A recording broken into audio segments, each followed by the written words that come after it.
Hello viewers, Namaste. నేను doctor Maitri, fertility expert, founder and clinical head of Maitrishri fertility centre, Kukatpally, Hyderabad. ఈరోజు మనము tubal patency test గురించి తెలుసుకుందాము. దీంట్లో ఎటువంటి టెస్ట్లు అనేవి మనం చేస్తాము, ఆ టెస్ట్ల మధ్యలో డిఫరెన్స్ అనేది ఏంటి.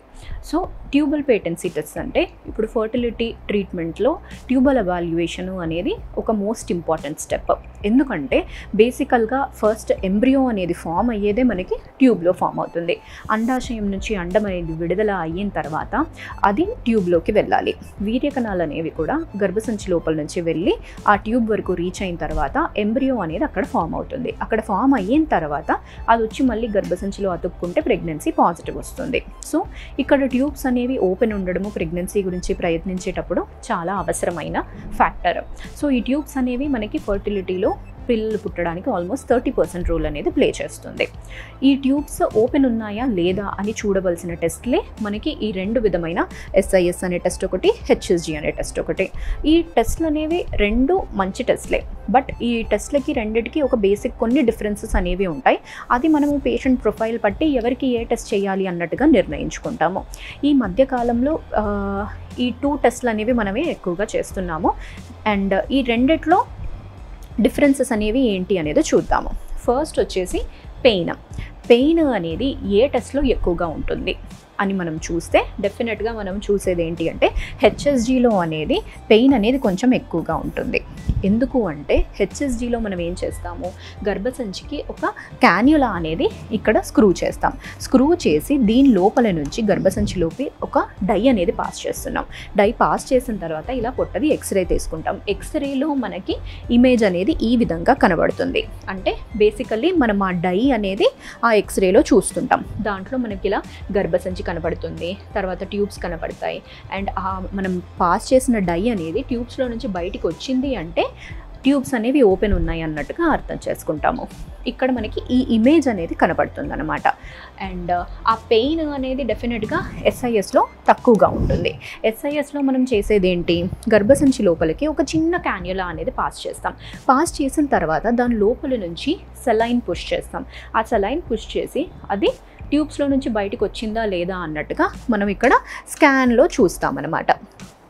సో టెక్నికల్లీ ఇక్కడ మనకి ఆ పెద్ద క్యాన్యులా ఏదైతే HSGలో యూస్ చేస్తామో అది ఇక్కడ అవసరం పడదు.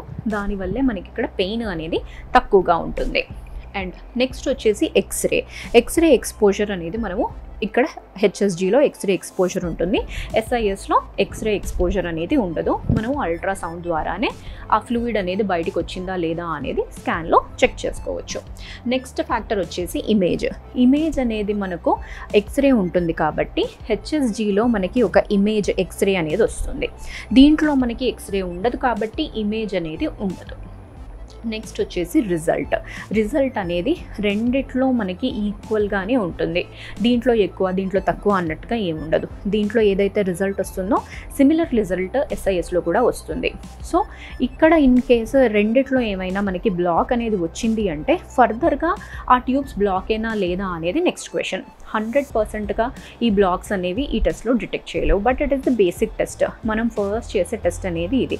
కొందరిలో ఏమవుతుంది అంటే భయం వల్లనైనా కానీ పెయిన్ వల్లనైనా కానీ ట్యూబ్స్ ముడుచుకుపోయే ఛాన్స్ అనేది ఉంటుంది. దానివల్ల కూడా మనకి ఈ ట్యూబ్స్ బ్లాక్ ఉన్నాయి అన్నట్టుగా రిజల్ట్ అనేది రావచ్చు. సో అలాంటి వాళ్ళలో మనం నెక్స్ట్ చేసే స్టెప్ అనేది ఏంటి అంటే లాప్రోస్కోపీలో మనము ఇది gold standard technique. Gold standard ఎందుకు అంటే మనం ల్యాబ్లో ఏం చేస్తాము, డైరెక్ట్గా మనము లోపలికి వెళ్ళి అబ్డామిన్లో ట్యూబ్స్ ఎలా ఉన్నాయి అన్నట్టుగా బయట టీవీలో చూస్తాం. ఎట్ ద సేమ్ టైం అనస్థీషియాలో ఉంటారు కాబట్టి రిలాక్స్డ్గా ఉంటారు కాబట్టి ఆ ట్యూబ్స్ పరిస్థితి అనేది కూడా మనము డై పుష్ చేసుకొని ట్యూబ్స్లో నుంచి వస్తుందా లేదా అన్నట్టుగా చూసుకోవచ్చు. సో ఇన్ కేస్ లాప్రోస్కోపీలో ట్యూబ్స్ అనేవి బ్లాక్ ఉన్నాయి అంటే అది 100% వాళ్ళకి బ్లాక్ ఉన్నాయని అర్థం. కొన్నిసార్లు అదే సెట్టింగ్లో లాప్రోస్కోపీలోనే వాళ్ళకి ట్యూబ్స్ ఓపెన్ అయ్యే ఛాన్స్ అనేది కూడా ఉంటుందన్నమాట. సో అది డయాగ్నోస్టికే కాకుండా థెరప్యూటిక్ కూడా ట్రీట్మెంట్ అనేది ఉంటుంది. ఇలా మనకి ఫస్ట్ ఒక కపుల్ అనేది ఇవాల్యుయేషన్కి వచ్చినప్పుడు ఆడవాళ్ళలో tubal evaluation test, tubal patency test అనేది చేయడం చాలా ఇంపార్టెంట్. చాలామంది చేసే ఒక మిస్టేక్ ఏంటి అంటే కొన్నాళ్ళు వాళ్ళు మెడిసిన్ అనేది ప్రయత్నిస్తారనమాట. అంటే ట్యూబ్ టెస్ట్ మాకు ఇప్పుడే వద్దు, ఫస్ట్ మేము ఇనీషియల్గా మెడిసిన్తో ట్రై చేస్తాము, ఇలా అవ్వట్లేదంటే అప్పుడు మేము ట్యూబ్ టెస్ట్ చేయించుకుంటాము అన్నట్టుగా ఆలోచిస్తారు. బట్ దీంతో వచ్చే డ్రాబ్యాక్ ఏంటి అంటే ఒకవేళ మీకు ట్యూబ్స్ ఏమైనా బ్లాక్ ఉన్నాయంటే మీరు ఇన్నాళ్ళుగా ట్రీట్మెంట్ అనేది తీసుకున్నది అనేది కూడా వేస్ట్ అవుతుంది. అందుకు ఎప్పుడైనా కానీ ప్రెగ్నెన్సీకి ప్రయత్నించేటప్పుడే అన్ని టెస్ట్లు అనేవి ప్రాపర్గా చేసుకోవాలి. ఫస్ట్ ఇనీషియల్ సెట్టింగ్లోనే మీకు మీ హస్బెండ్కి కావాల్సిన టెస్ట్లు అన్నీ చేయించుకున్నప్పుడు అప్పుడు దాంట్లో ఏమైనా ప్రాబ్లం ఉంటే దానికి తగ్గట్టు ట్రీట్మెంట్స్ అనేవి మీరు చేయించుకున్నప్పుడే ప్రెగ్నెన్సీ అనేది కూడా త్వరగా వస్తుందండి. Thank you.